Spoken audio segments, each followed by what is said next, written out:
Hello mga kacham! Sinabawan ba na ulam ang hanap mo? Lalo na sa panahon ngayon na umuulan? Masarap talaga humigop ng sabaw. At kung meron lang man tayong mga buto ng manok na gaya nito, pwede natin itong lutuin na sinabaw. Haluan lang natin ang iba't ibang klaseng gulay. Nagadepende na sa atin kung anong klaseng gulay ang ating ihalo. Ang napili kong gulay na ating ihalo dito sa ating sinabawang manok ay sayote at butchoy.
Mas masarap at malinamnam talaga ang ating sinabawan mga kacham kung ang ating gamitin na tubig na pangsabaw ay tubig na galing sa tubig ng bigas. Iba talaga ang sarap ng ating sinabawan kung maglagay tayo dito ng lemon. Kakaiba talaga ang lasa at ang bango nito. Okay na itong nilagang manok natin mga kacham, kaya kinuha ko na dito ang lemon. Nilaga na natin ng maigi ang ating manok, kaya naglagay na ako dito ng gulay.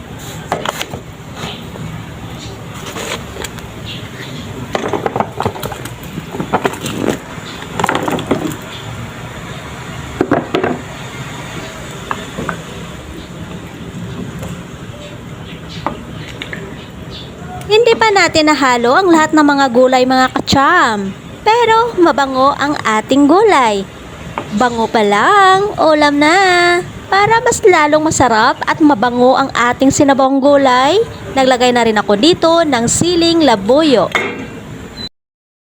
Nilagay ko na rin dito ang panghuling gulay, butchoy. Para sa akin, mas lalong masarap ang ating sinabawan kung maghalo tayo dito ng madahon na gulay. Ibang-iba talaga ang lasa pag merong dahon na gulay. Pero kung hindi kayo mahilig sa madahon na gulay, okay lang na hindi nyo ito lagyan. Ang mahalaga, meron tayong gulay na ihalo sa ating sinabawan para mas lalong masarap at masustansya. Magkaiba talaga ang lasa ng ating sinabawan kung merong gulay. Mas pinasarap ang sabaw nito dahil ang gulay ay may sariling natural na tamis. Manamis-namis ang lasa. Pero nagadepende pa rin yan sa ating panlasa mga kacham. May gulay man o wala. Luto na ang ating sinabawang gulay. Kain na po kayo mga kacham!